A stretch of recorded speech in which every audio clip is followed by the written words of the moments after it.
গেছে। আর পাণ্ডু কি ছিলেন? গুরু ভক্তি ছিলেন, পিতামাতার প্রতি ভক্তি ছিলেন, তাই তার পুত্ররাও গুরু ভক্তি ছিলেন। তারা জানতেন যে আমার পিতামাতার আশীর্বাদ আছে। তাই মহাভারতে যখন যুদ্ধ আরম্ভ হওয়ার পূর্বে সর্বপ্রথম মহর্ষি বেদব্যাস ধৃতরাষ্ট্রকে দিব্যচক্ষু প্রদান করতে চেয়েছিলেন। বাবা, আমাদের দিব্যচক্ষু প্রদান করেন কে? আমরা যে দিব্যচক্ষু প্রদান করে কে? স্বয়ং গুরুদেব। চর্মচক্ষু সরে যাওয়ার পরে আসে দিব্যচক্ষু। আর সেই দিব্যচক্ষু পাওয়ার জন্য পরম দয়াল পরম গুরুদেব শ্রী গুরুদেবের চরণ আশ্রয়িত হতে হয়। কেন কেন গুরুদেবের চরণ আশ্রয় হতে হবে বলো?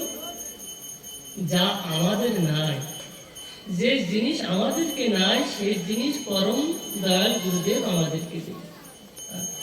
এই চর্মচক্ষু দিয়ে শুধু প্রকৃতি জিনিস দেখা যায়, কিন্তু যতক্ষণ পর্যন্ত চর্মচক্ষু থাকবে ততক্ষণ পর্যন্ত এই প্রকৃতি জিনিস আমাদেরকে দেখা হবে।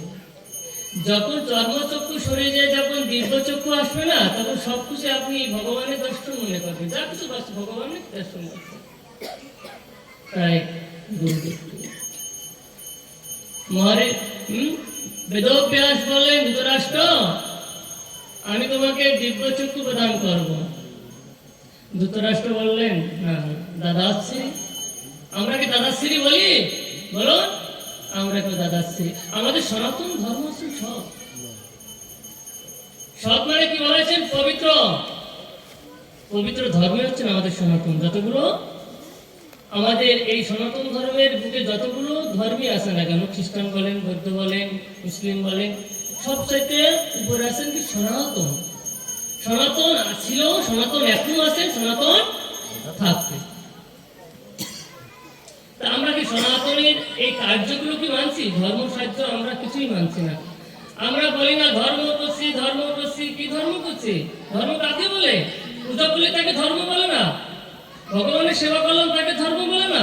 এটা কর্ম, ভগবানের কর্ম। ধর্মকে কথা রাখাই হচ্ছেন ধর্ম, উপকার করাই হচ্ছেন ধর্ম। আমরা পাচ্ছি না। তাই বললেন, আমি এই দিব্যচক্ষু চাই না, আপনি আমাকে দয়া করে শ্রবণ করার শক্তি দেন। কি সুন্দর! তিনিও একই কথা বলেছিলেন, আমি যদি দিব্যচক্ষু পাই তাহলে তো আমার আবার তো গুরুজনদেরকে দেখতে হবে। আমরা শ্রবণ করতে পারি। নববিধা ভক্তির ভিতরে বললেন শ্রবণ মঙ্গলম। বাবা বলুন তো, এই শ্রবণ করে কার মঙ্গল হয়েছিল? কার? পরীক্ষিত মহারাজের। তিনি শ্রবণ করেছিলেন কি কথা? গোবিন্দের কথা, হরি কথাকে শ্রবণ করেছিলেন। আর আমাদের কলিতে কি মহাপ্রভু কি আনলেন? নাম। দুহাত তালি দিয়ে নাম করো। দুহাত তালি দিয়ে কি হয়?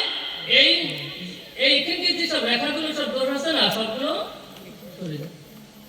তাই দুই হাত দিয়ে কীর্তন করতে। মহাপ্রভু তো বলেছেন হাত তালি দিয়ে কীর্তন করতে। আমরা কি বলি? হরে কৃষ্ণ কৃষ্ণ কৃষ্ণ হরে হরে, হরে রাম রাম রাম হরে হরে। মহাপ্রভু রাম কথাটা বলেননি। দেখুন আপনাদের এখানে লেখা আছে হরে কৃষ্ণ কৃষ্ণ কৃষ্ণ হরে হরে, হরে রাম রাম রাম হরে হরে।